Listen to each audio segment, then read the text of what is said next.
What's up, everybody? Welcome to Kinda Funny Games Daily for Thursday, October 1st, 2020. Time to get spooky. I'm Greg Miller, alongside this host, who I'll just don't even stop. No.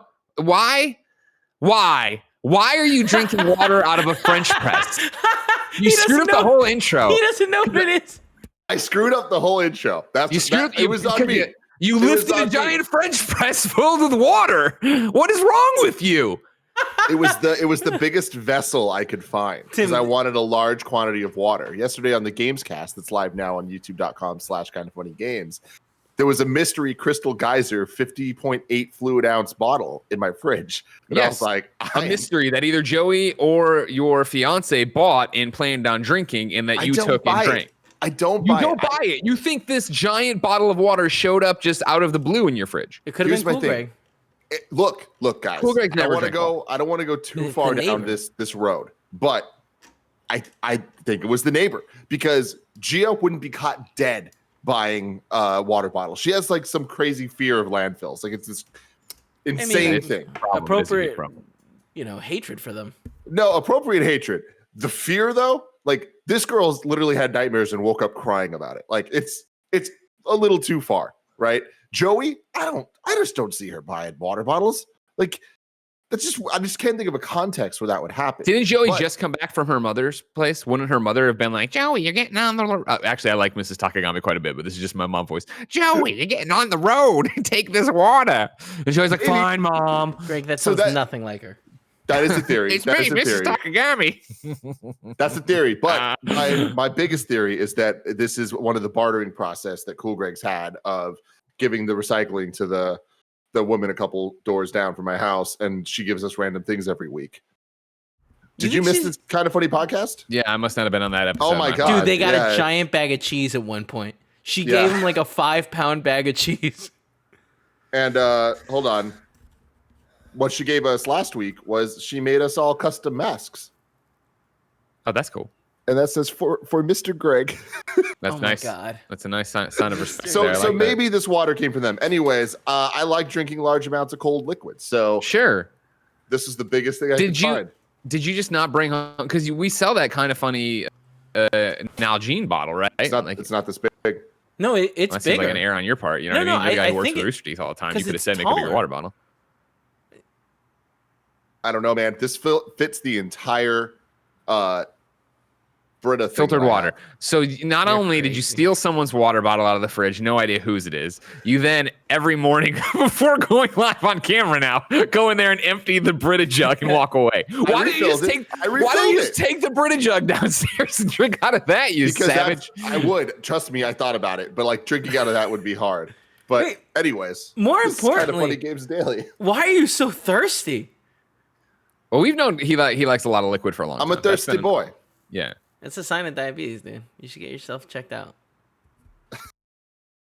If you didn't know, ladies and gentlemen, this is Kind of Funny Games Daily. Each and every weekday on a variety of platforms, we run you through the nerdy video game news you need to know about. If you like that, well, maybe you should be part of the show. You can head to patreon.com/kindoffunnygames. Of course, you can write in with your own questions, comments, concerns on the day's news. And of course, with your squad up requests, of course, while you're on patreon.com/kindoffunnygames, you can get each and every episode of Kind of Funny Games Daily ad-free, along with the exclusive post show we do, and a little show we call Bless Up, your monthly dose of blessings, speaking straight to you on Patreon exclusively. However, if you have no bucks to toss our way, it's no big deal. You can go over to youtube.com/kindoffunnygames, roosterteeth.com, podcast services around the globe, and get it when we post it each week. What's that? You don't want to wait to see it. You want to see it live as it happens? Well, then tune into twitch.tv/kindoffunnygames. You can watch us make the show, have a good time. You can write in, of course, because we need your help at kindoffunny.com/you're wrong. We need you to tell us what we screw up as we screwed up so we can set the record straight for everybody watching later on those VOD services I mentioned earlier. Tim, what are you cracking up at? I'm just looking back at the chat to see the reactions to everything. And damn, I lost it because it got deleted for some reason. But somebody said in all caps, guys, he's already went through half the cup. No, that's a third. That's a third. Yeah, a third. You know what I mean? And I don't know that it was filled to the brim. You know what I mean? Oh, it was. That was a Warthog 155. Bro, Yeah. he's already gone through half the glass. Tim, can I get you to commit to be using this as your official I don't drinking know. glass? We'll see. We'll see. Here's my also question: secondary- Can we invest and get you a Camelback? One of those camel packs, what the hikers use with the straw over the side. Would you be down for that? Because I like that you're this hydrated. Yeah, I'd be down. Greg. As long as you can get cold liquid in me. Well, that's I'm the not thing. really it's that it's not picky. that cold, and Enema. depending on your body temperature, sometimes people heat up the bag a lot. Yeah, see, I don't want to do that. I think I he's don't going wanna- to drink it so quickly that it's not going to matter. Well, then he's never going to refill it, Yeah, this gets tough.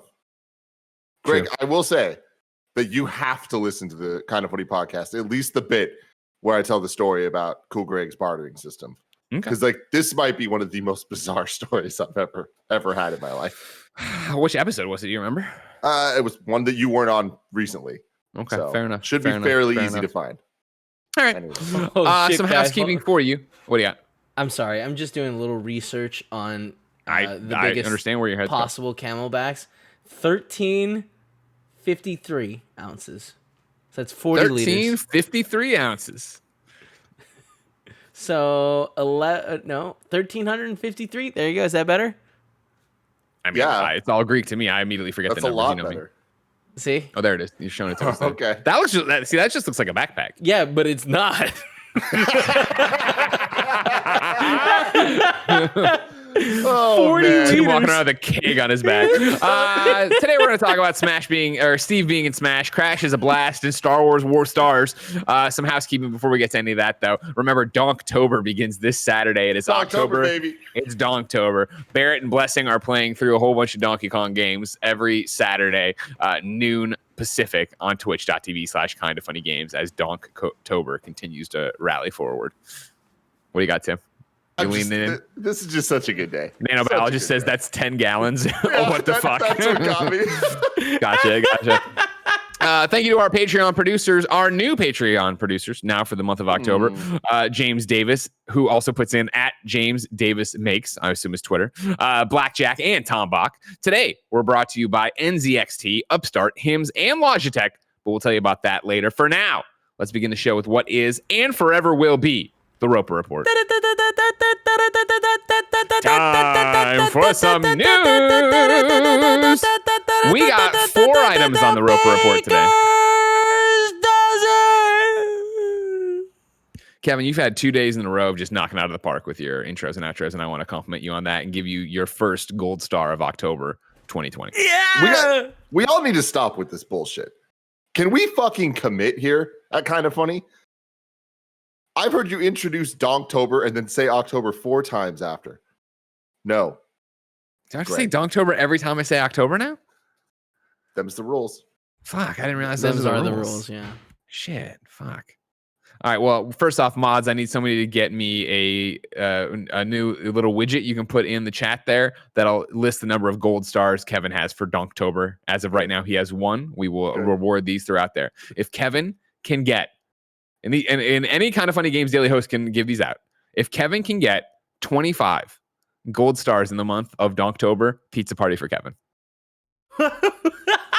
All right, we're going with the book it method here on Kind of Funny Games Daily. All right, I need somebody keeping track of the stars. Nobody fudging with the rules.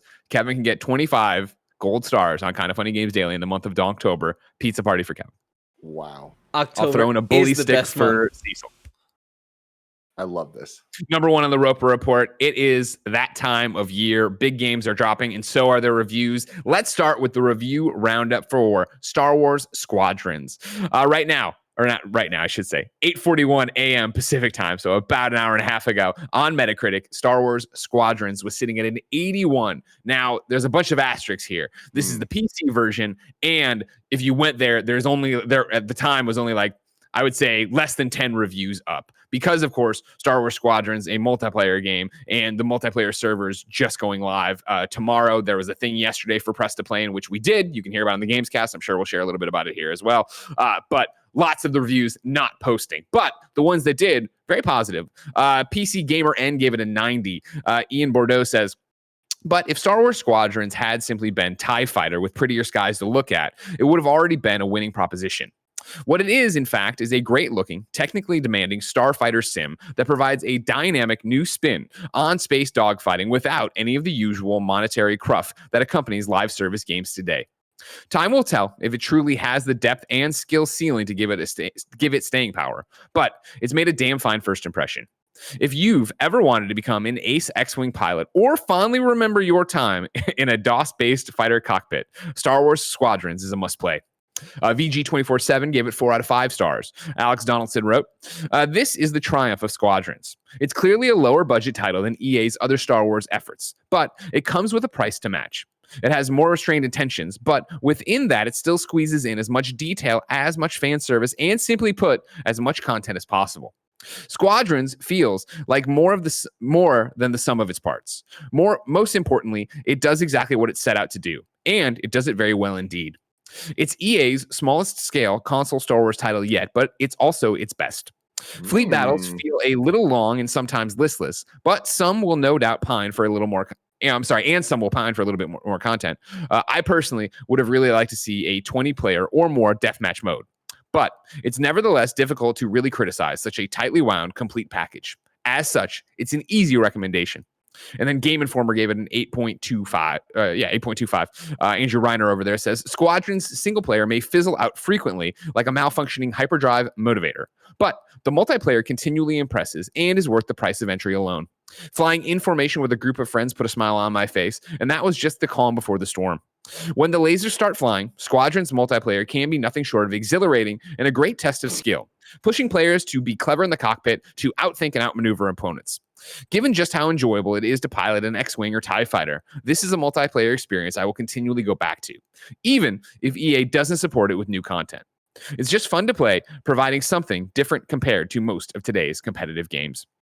And then, like I said, Gamescast is up right now. It's a Crash 4 review paired up with our Star Wars review so far. Myself, Blessing, and Imran had all played a bunch of Squadrons, and we all enjoyed it. We all walked away saying the same thing. Tim, where is your head at? Of course, for the Gamescast this week, you reviewed Crash. We reviewed Star Wars. What do you feel about Star Wars now? I am extremely excited to play it, mainly just for the immersiveness of it all. Especially, I just got the Atmos speakers installed last week. Butcher put them in. Exactly, the Butcher put them in. So it's like I'm really excited to get that kind of experience, because with Star Wars, especially with the more flight-based stuff, it's like the sounds and like just the immersive sim nature of it all just feels so right. So I can't wait to experience that.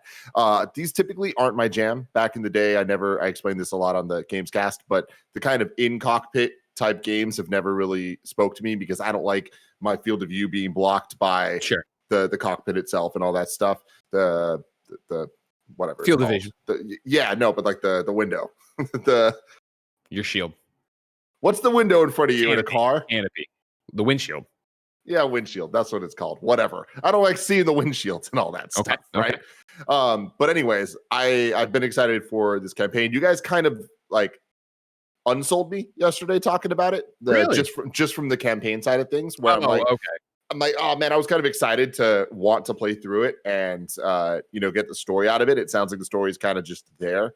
And the bigger thing is, like, Bless brought up a lot of stuff where there's a lot of weird VR feeling mechanics when you're not in space flying around, and all that stuff sounds like not something I'm down for.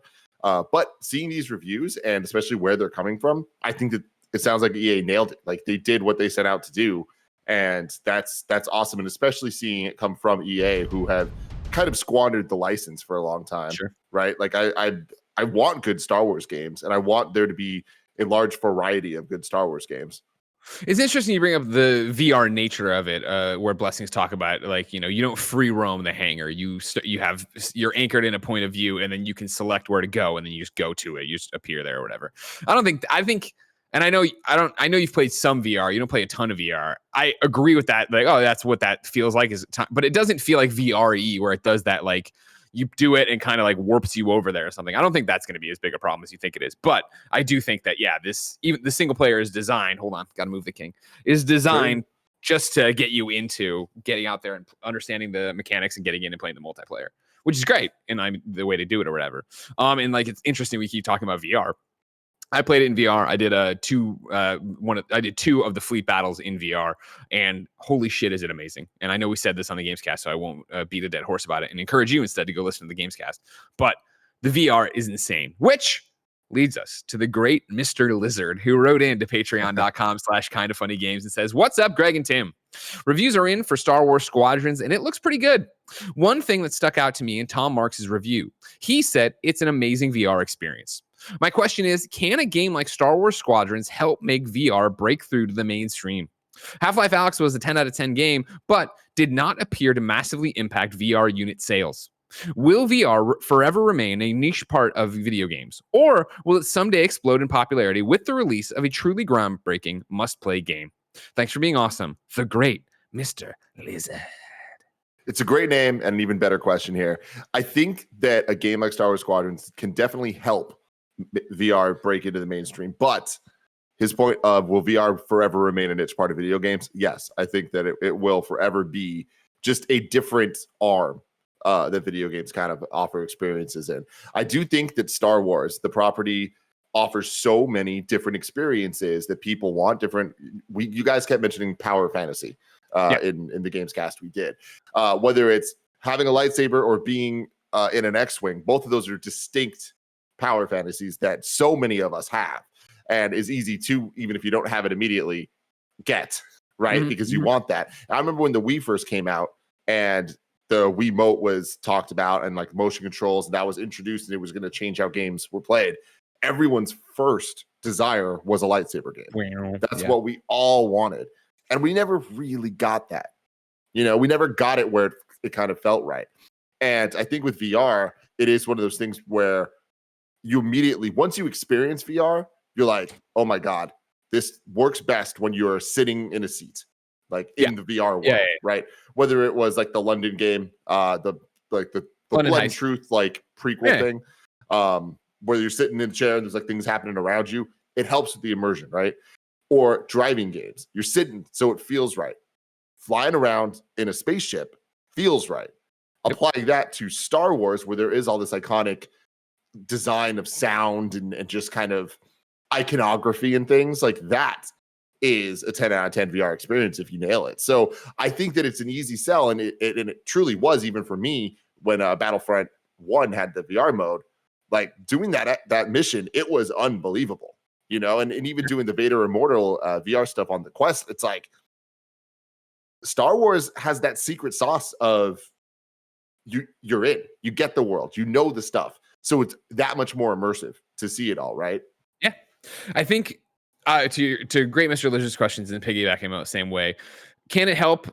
Of course it can, and I think it will. I don't know. I think, again, we are still talking about a niche audience, though, where I think Star Wars Squadrons is an amazing game. This is what I said on the Gamescast, but a truncated version, right? An amazing game that really isn't my game. Like, I don't have the power fantasy of flying an X-Wing and being in dogfights, so I don't expect to play much of it beyond what we've done for what I did for the review part of our thing so far. Which is not me saying the game's bad. It's just me being like, holy shit, this is a great game, but this just isn't what I want to do. I do see the people who, you know, I've already seen friends on Twitter going out and buying their flight sticks already, getting ready for this, being all in on that. I do think that if you're seeing those people come on in the same way you saw people come on for TIE Fighter back in the day with their PC and setting up their amazing things, it's going to be a matter of time before they go, oh, I can play this in VR too, and then investigate that. And I think a lot of them will make that jump, whether it's PlayStation VR, Oculus, get a headset that they can play this with, because it does, like, once you put it on, it is the way that game is meant to be played. Because like, to put it on and, like, you know, when you're playing the game with a controller on your TV, it's always that anchored view, and like you can see the entire cockpit, or you can see the entire cockpit in front of you, which is cool. But like I was talking about on the show last night, right? Like for me, putting on the headset after having played that way for hours, and then doing a bombing run and looking back to see it explode and seeing the back of my chair and it was like, holy shit! Like there's so much detail in front of you, and the game's getting so many accolades for that, and it deservedly so.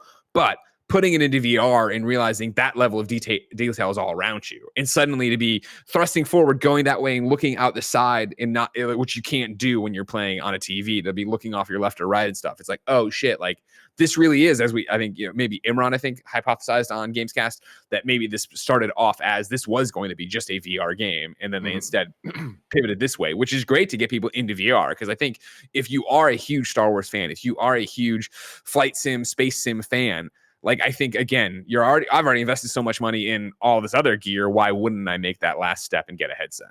Yeah, totally, man. And I think that there are very few genres and very few games in those genres that can kind of entice people to invest money into setups that are kind of just for that game. But I think that flight sims, specifically Star Wars flight sims, are those things, right? We've seen a lot of people, when Flight Simulator came out, getting the rave reviews that it is, starting to invest in, like, you know what, I'm going to get the flight stick. And it reminds me of back in the day when Cruis'n USA was on N64, and I was like, I got to get a steering wheel. Like, you're telling me I can have the arcade experience at home? Yeah. It's like that type of thing is like racing games, flight sims, like there are peripherals that enhance the experience. And when games are not Cruis'n USA, when they are, intricately designed Star Wars cockpit simulators like that, when there's the different levels of flight sticks and VR, like, come on, man, that's one of those $5 games in an arcade.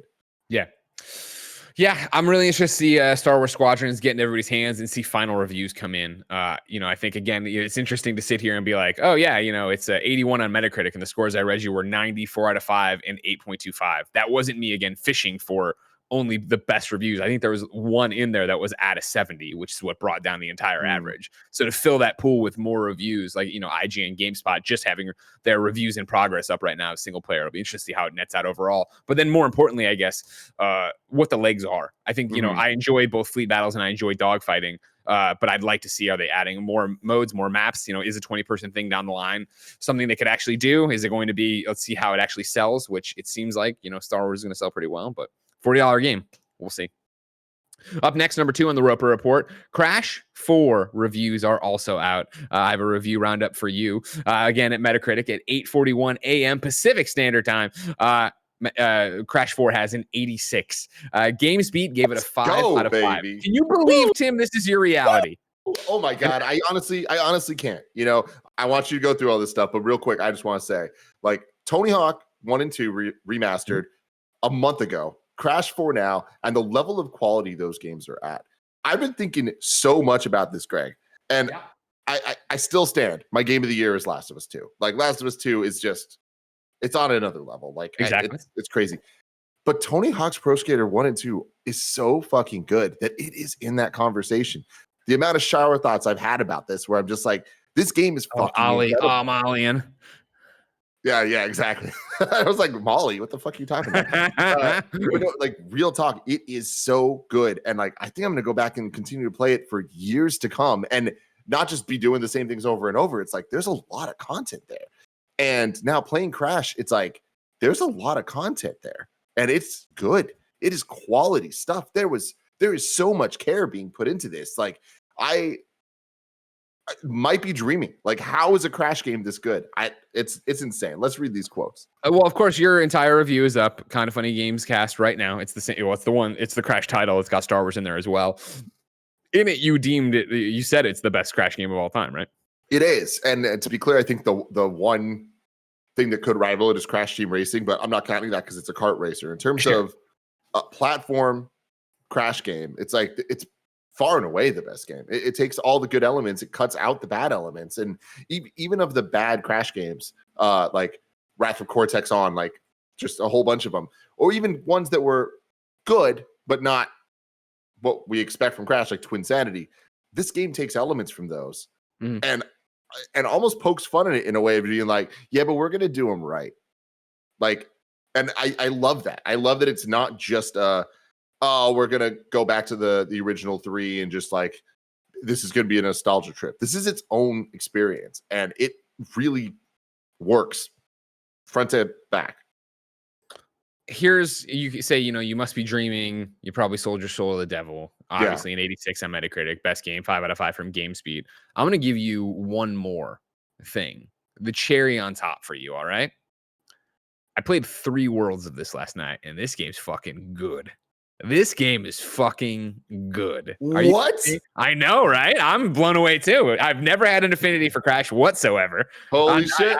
I was putting you under the microscope on the GamesCast of like, will I enjoy this game? And you're like, you're going to enjoy parts of it, but I don't know, blah, blah. I'm so into it. I'm having such a great time with it. I am so freaking stoked about that, man. It's like I was telling Greg on the GamesCast yesterday, it's like, I think that he's going to enjoy it up to a certain point, and then it's just going to be like, where the kind of trial and error gameplay might lose you, but I am stoked to see how much you stick with it, because it's definitely possible for sure. But like the thing about it is having that lens and understanding that's what the game is, and for you to be like, well, it's like Celeste, and it's like and they start to give me comparisons that as somebody who never played Crash before, to jump in and run to the camera, like I was like, I don't like this or whatever. To play it here with that lens of that's what it's supposed to be, suddenly it doesn't feel like I'm failing. It feels like that's what it's supposed to be, trial and error. It's supposed to be figured out. And so last night, it was, getting to, all right, cool, I have the checkpoint and then go forward, but then there's the thing to take me to the secret level over here, and going and failing and failing and failing. You'd be like, oh, but I almost got it. And then you do it again. You're like, oh, well, I've beaten that guy 5 times, but on the 6th time, he fucked me up because I was worried too much about the jump coming up.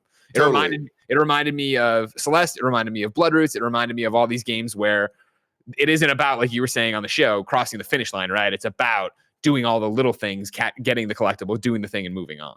Oh man, I just got chills. I love this. This what a world we are living in, ladies and gentlemen. October is where, I'm sorry. Donktober is where we turn it around. This is where we turn the corner on 2020, everybody. Anyways, back to the review roundup. GamesBeat gave it a 5 out of 5. Mike over there says, the original Crash titles are classics. For years, it seemed like we'd never get a new game that's as good as they were. But now, I feel safe saying that Crash Bandicoot 4 is the best game in the series.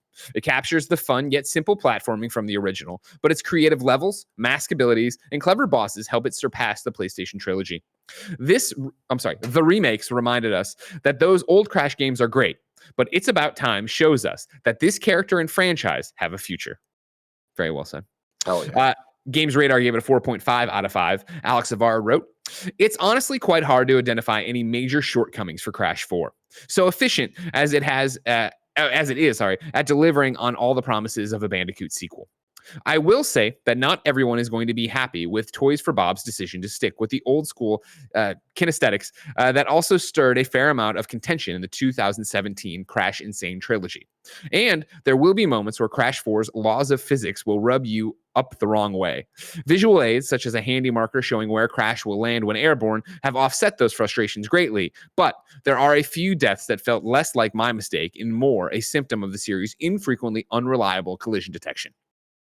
Nitpicks aside, though, Crash 4 earns its title as a worthy sequel to Warped, one that preserves the series' timeless charms while bringing bold iteration where it's needed.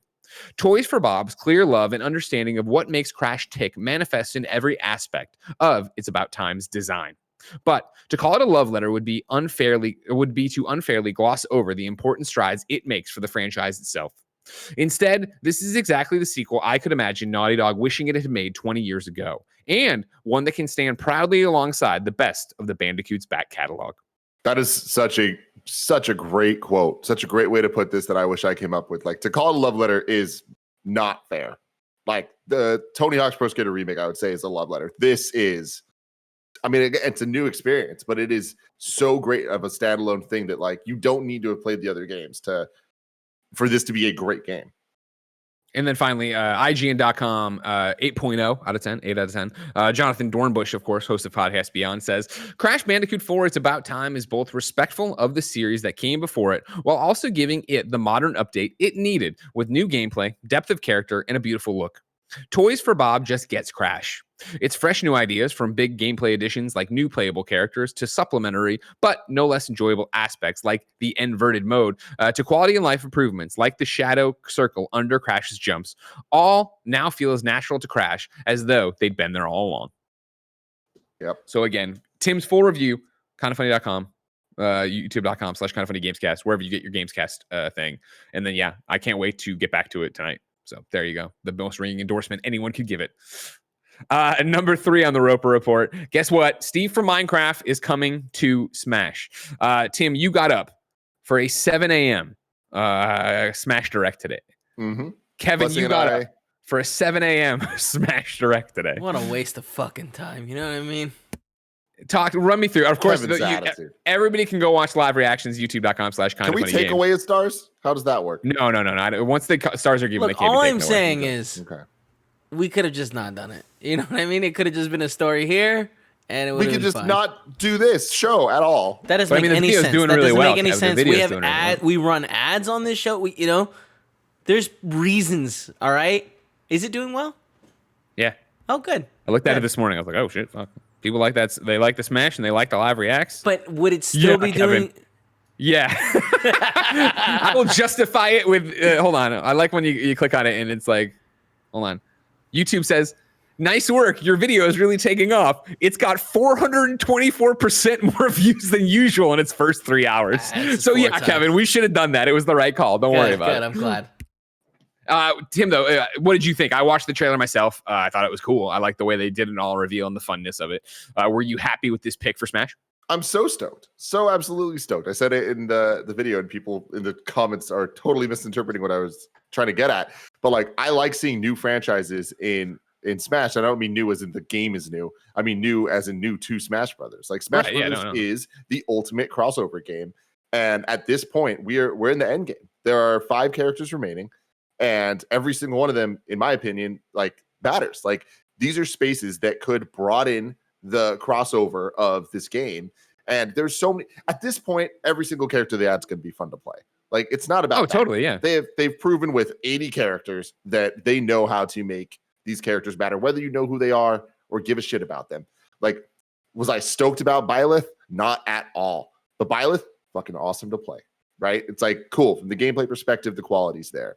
But from the like excitement and what's the promise of Smash Brothers is, this is an awesome move. This is something we all kind of expected for a while, but it's with Smash has just hit a point that people expect everything. And it's hard to be surprised by something because there are no fucking rules, right? Especially when Banjo was added, it was like, oh man, that's the Microsoft rep. Like maybe Steve's not going to happen, but here we are. Steve happened. Like, I love that there was equal conversation today about, oh man, it might be Travis Touchdown, it might be Crash Bandicoot. It's like, cool. That's where we're at, where it's like, those are all things that actually could have happened. So Steve in Minecraft happening, it's like, that's great. And I think that there's a lot of weird stuff behind the scenes, like Sakurai after the trailer kind of like did the typical Sakurai over-explaining of his thought process. Before we go into that, let me read from GameSpot.com. Steve Watts has a report up about Steve in Minecraft, which is adorable, but it's not him. In the reveal trailer, Steve was spotted building walls, crafting items like swords, and summoning TNT blocks. He's able to jump atop blocks that he places to get out of tight spots. And we saw some constructed materials like switches being dispatched to fling enemies or anvils to crush them. The building materials appear to crack rather quickly, though, so don't expect persistent building like Fortnite. At one point, we even got a glimpse of a minecart, complete with tracks. The presentation showed a few alternate skins: Alex, Enderman, and Zombie. We also got a brief glimpse at a Minecraft-themed stage, which appears to be able to swap between different biomes. The trailer showed a forest, as it appears, lush and green, wilted in fall, and snowy in the winter. Sakurai appeared to make some brief comments on the addition. He said that Nintendo often comes to him with ideas, and he thought this one, in particular, would be a challenge. He said the hardest part was making sure the block building mechanic would work on all the existing stages. Steve is the second character to be added as part of the Fighters Pass Volume 2. The first was Min Min from ARMS, who was added in June. Nintendo announced that the Fighters Pass 2 would include 6 new fighters, an increase from the 5 that were included in the original Fighters Pass. So 4 more are coming. Steve will be purchasable for $6 in the Challenger Pack 7 or in the bundle of all 6 characters for $30. Before we get to, you want to talk about the over explanation from Sakurai. Did they give a date for this? Did I cut this article? Okay. Which is weird. There was a lot they didn't show in this one or talk about in this one that they traditionally do. Because normally, at least in the recent ones, in the Corona times, Sakurai would announce the character. We'd see the trailer. Then he'd come out and kind of give a history of the character and like kind of talk about how it got into Smash and all that stuff. Do a breakdown of all the character moves and stuff. But then there would also be like, oh, and here's all the Mii costumes that are going to come, and all the like new spirit battles that are coming and all that stuff. And those have actually been kind of hype. where that's where we got Cuphead. That's where we got Sans from Undertale. Like there's been some like, oh shit, out there stuff where at least in the last couple ones, there's been get hype moments, right? Like Megalovania playing and people are like, what the shit? This is actually happening. But they also end with a date. Like we know that like when it's coming. This one, he talked for maybe 2 minutes, just said what you read here of him being, it really sounded like, hey man, Nintendo made me do this and I didn't think I could figure it out, but I'm a fucking badass. So I did figure it out. Okay.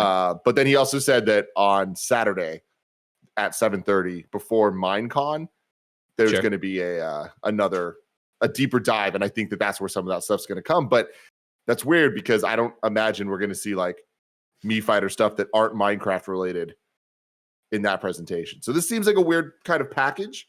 Okay. But I'm excited about it. And I think that something that's really key to Smash Ultimate's new characters, and especially the DLC characters, is they all have a unique, I don't even want to call it gimmick, but like a unique thing about them. Whether it's like, and you know, Smash Wii U added Little Mac, and he had his little bar that filled for you to have the KO meter, right?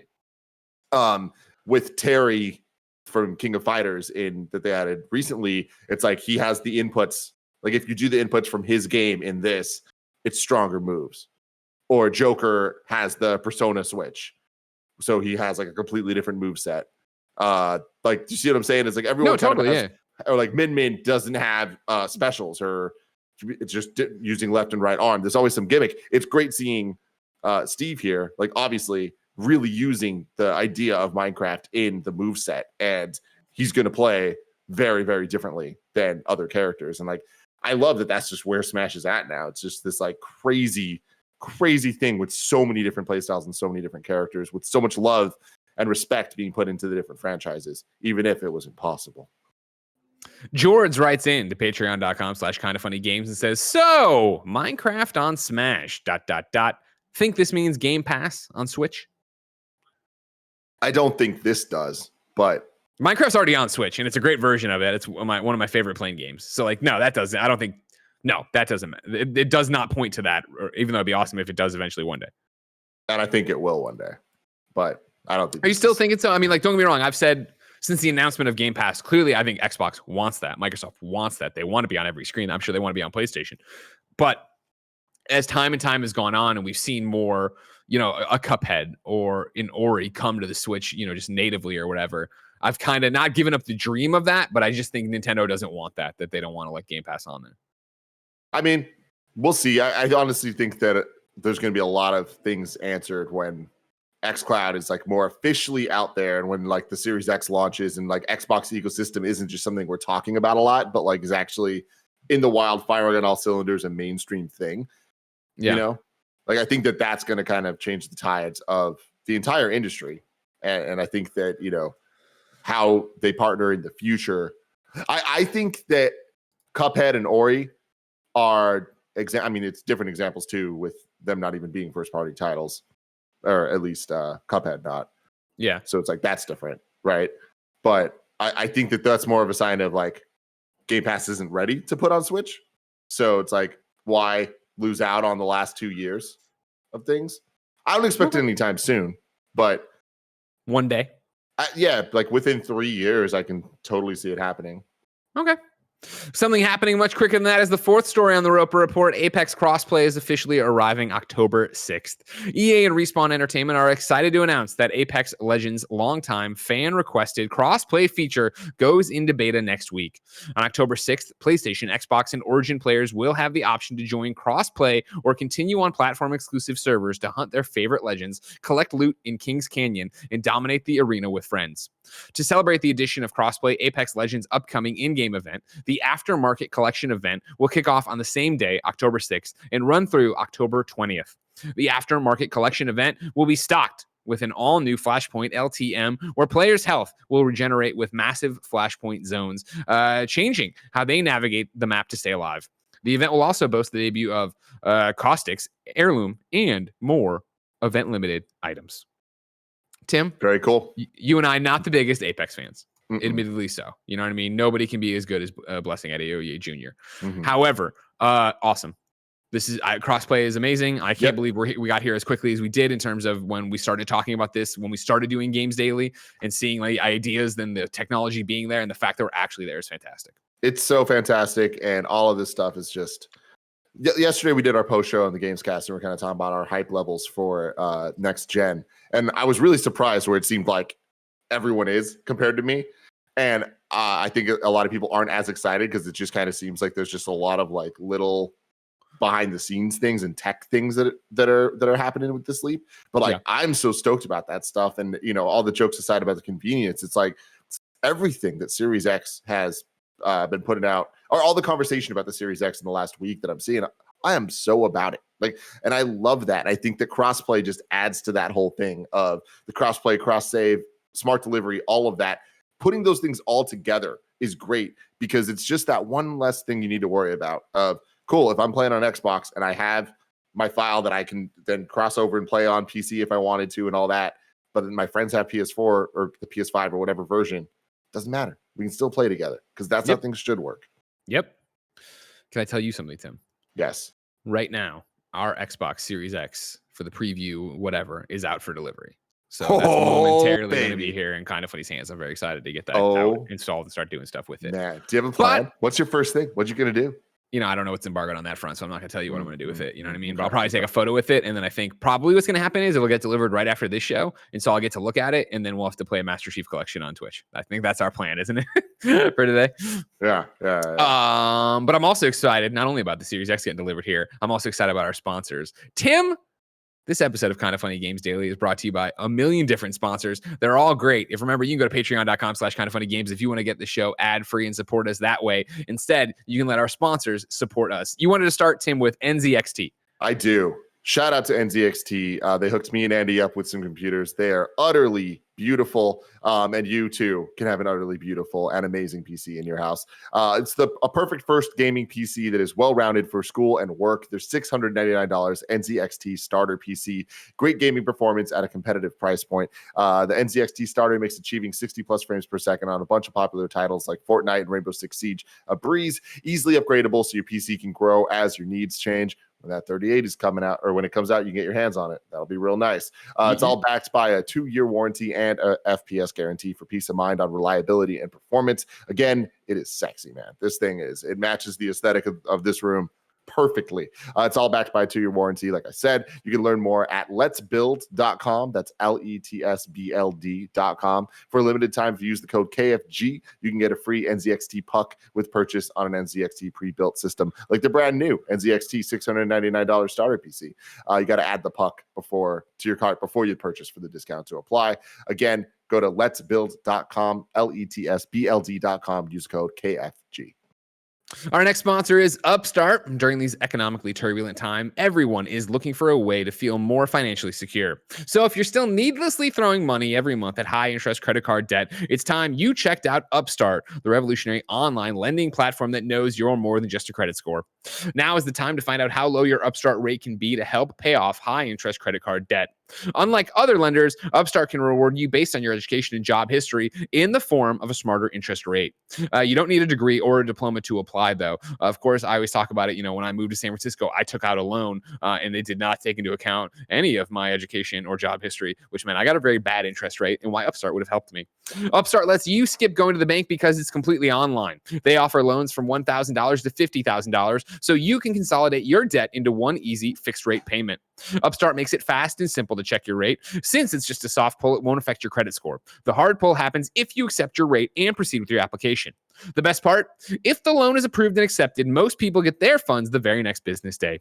Over 400,000 people have used Upstart to pay off credit card debt or meet their financial goals. Free yourself from the burden of high interest credit card debt and get back to using your money with Upstart.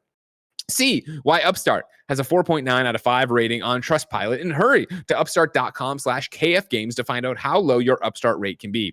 Checking your rate takes only a few minutes. That's upstart.com/KFgames. Your loan amount will be determined based on your credit, income, and certain other information provided in your loan application. Not all applicants will qualify for the full amount. Our next sponsor is Hims. You know forhims.com incredibly well. Of course, Nick and Andy used it for their hair loss. They noticed thinning hair. They went to forhims.com. They talked to a doctor. They got prescription solutions sent to them that were, generic, not the name brand. They were cheaper. It was great. It was discreet. It was fantastic.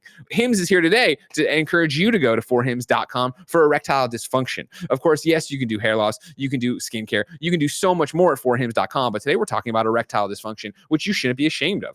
You can go to forhims.com. You can get a discreet appointment with a doctor. You can talk to them, and they will send you solutions, if approved, directly to your door, discreetly packaged, so you don't have to worry about anything. You don't have to be embarrassed. You don't have to take time out of your day to drive to a different doctor's office. You don't have to pay through the nose for this.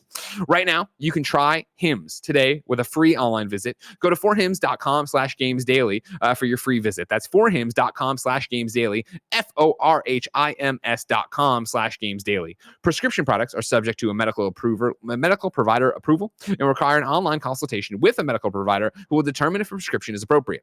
See the website for full details and safety information. Remember, that's forhims.com/gamesdaily.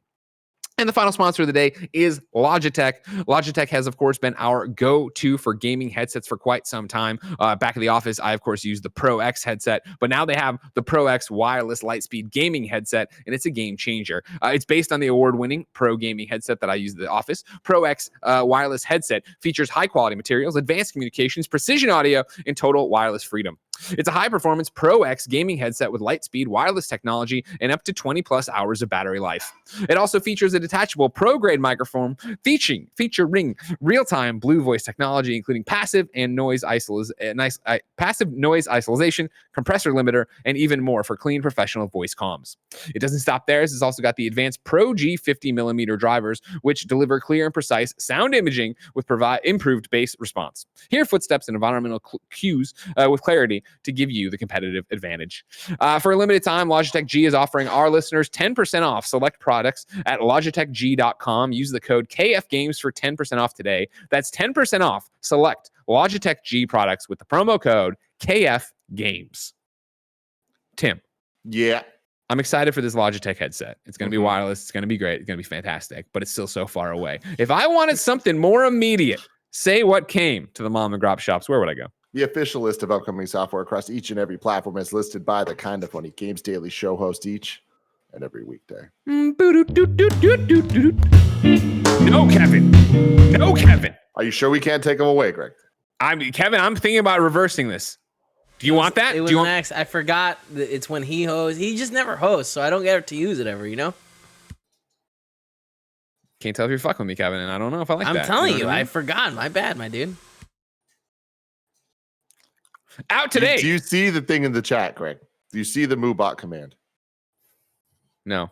Do they have it here? Oh, yes. MooBot, our Kev has 1 gold star. What a good boy. We're so proud of our growing boy. Okay. They're on there. They're keeping track, which I appreciate. But I don't make me change it. I have to take them away. Sincerely, I'm sorry. I didn't mean to do that. I forgot. Kevin, give me one reason I'm better than Tim. Hair. His has gotten out of control, and you're keeping yours in order. Oh my God, you went for the jugular. That's another gold star for Kevin, everybody. The Donktober. This is such bullshit. Out today, Fortnite Battle Pass owners can get the Wolverine outfit and classic style challenges. They're available now. Complete the new challenges to unlock Wolverine. Orange Blood comes to PS4, Switch, and Xbox One. Yee's Origin comes to Switch. Code of the Princess EX comes to PC. Drake Hollow comes to PC. Super Mario Brothers 35, Switch. I can't wait to play this one either, Tim. The Battle Royale for Super Mario? Yeah, on the calendar, it looks like Andy and Bless are recording a first impressions that I imagine will be posting tomorrow. So that's exciting. Are you going to win? Because you're really good at platforming. So I need you to get in there. Yeah, I'm pretty good. But Andy's really good too. Back in the Mario Maker days? Yeah, back in the days he was. I mean, now he's too busy playing Hyperlife Drifter. You know what I mean? Playing Hades and his guitar. Get out of here. Isn't Barrett phenomenally good? I don't know. Warsaw comes to Switch. Tome Rush comes to PC. Death Tales comes to PC. Urzu Return of the Urkishi comes to PC. Apathy comes to PC. Magnar comes to PC. Union comes to PC. The Summoner comes to PC. Spherical Alliance, PC and Mac. Oriya on PC. X-Stace on PC. Oriya. Auto Parts. Nation War 2 Chronicle comes to PC. Space Farm PC. Powertis on Switch. Candy Raid the Factory on Switch. Farm Builder on Switch. What? Why is this list so long? It's Thursday. Switch just shits out a bunch of games. Smoots World Cup Tennis comes to Switch. Hot Shot Burn comes to Switch. Retro Classics Collection #1 Data East on Switch. The Last Days on Switch. Liege Dragon on Switch. New Baron, The Adventure of an Unlucky Gnome comes to Switch. Dead by Daylight's now available on Stadia. Space Shuttle VR is on Oculus Go today. And then GTA Online has an array of new double rewards, and they're available across a special vehicle work, business battles, and the Diamond Adversary series all this week, alongside 2 free unlockable teas and a variety of discounts. New dates for you. The Pathless comes out on November 12th on PlayStation 5, PlayStation 4, PC, and Apple Arcade. If you're not paying attention, that means The Pathless is a PlayStation 5 launch game. And then Ghost of a Tale is coming to Nintendo Switch on October 8th. Deals of the day for you.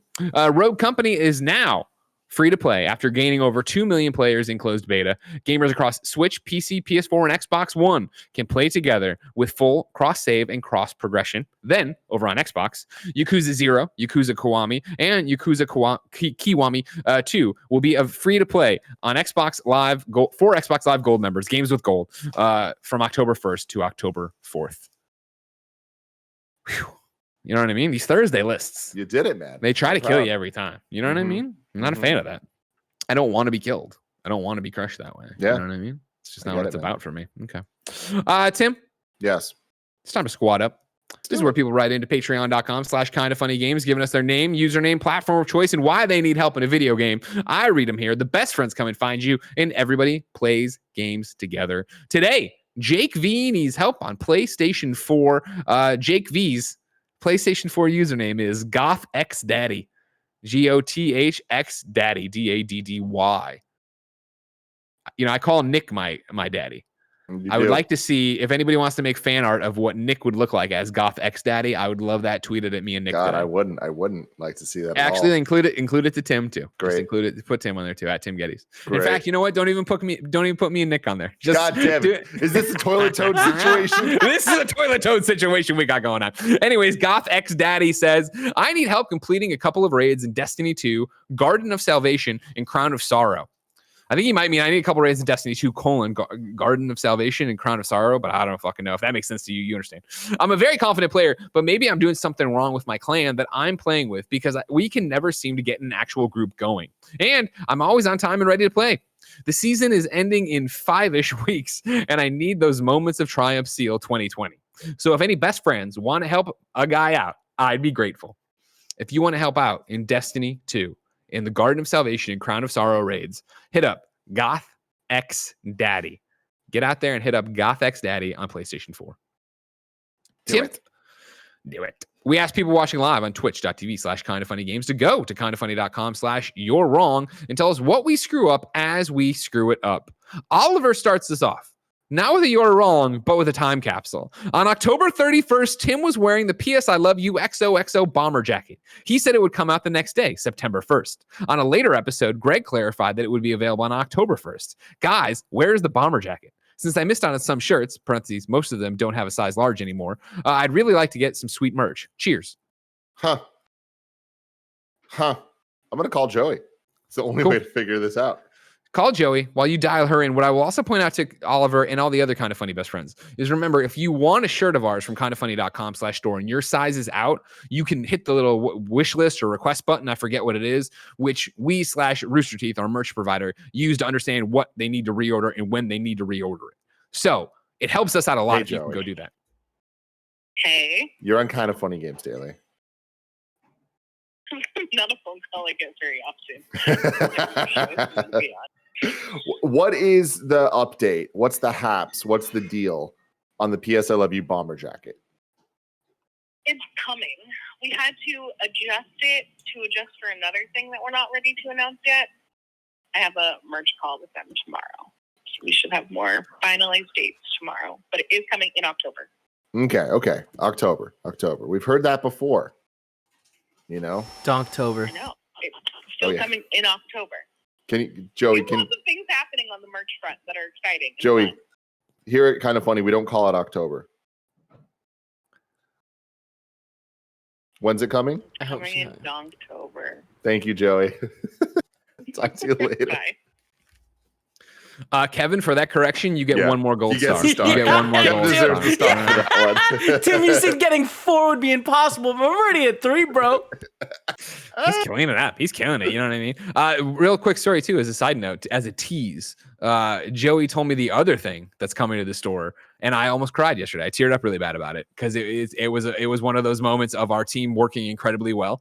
Because I had totally forgotten that I had ever asked for that. And then the other people who were relying on it asked me about it. And I was like, oh, I don't know if we ever did that. And then I forgot about it again. And then Joey, it's a whole thing. Can I make guesses?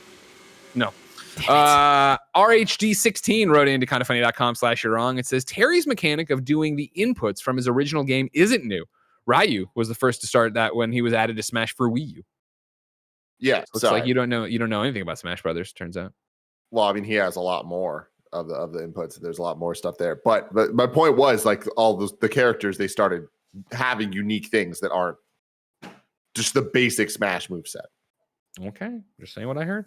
Nanobiologist has some missed news for us. Microsoft Flight Simulator's next world update will improve the United States with much better modeled landmarks and cities, similar to the Japan update. Good to know. And then Carl points out Doom Eternal's on Game Pass today as well. So there you go. Ladies and gentlemen, we have a post show to do on patreon.com/kindoffunnygames where you can go get the show ad free, get it with the post show we're about to do, contribute with your questions, comments, squad ups, and everything else. However, if you have no bucks tossed our way and come watch it over there, I understand. Remember, this is Kind of Funny Games Daily. Each and every weekday, we're here with the nerdy news you need to know about. You can watch us record the show live on twitch.tv/kindoffunnygames, where after the post show and probably some setup, we will be live streaming the final 2 episodes of our recording of Halo. My first playthrough ever, right, Tim? Yes. You did that frowny face. I wasn't sure if that was me or something else. No, and then a lot going on. Don't worry about it. And then, of course, if you don't want to watch on Twitch, you can watch on youtube.com/kindoffunnygames, roosterteeth.com, and podcast services around the globe. Look at this. He drank an entire French press, and like not a small French press if you're an audio listener, a gigantic French press of If water. he just moved his mic a little bit lower, it would stop grabbing the focus. Look, he's so out of focus. I can't move it lower, Kev. I don't know what to do. I don't know what to tell you. Also, ladies and gentlemen. Oh, sorry. Go ahead. No, it's going to start an argument. It's fine. Okay. Where's my goddamn plant, Kevin? Where the fuck is the plant? What plant? What the hell is he talking about? Pleasure to serve you. Cut it. Cut the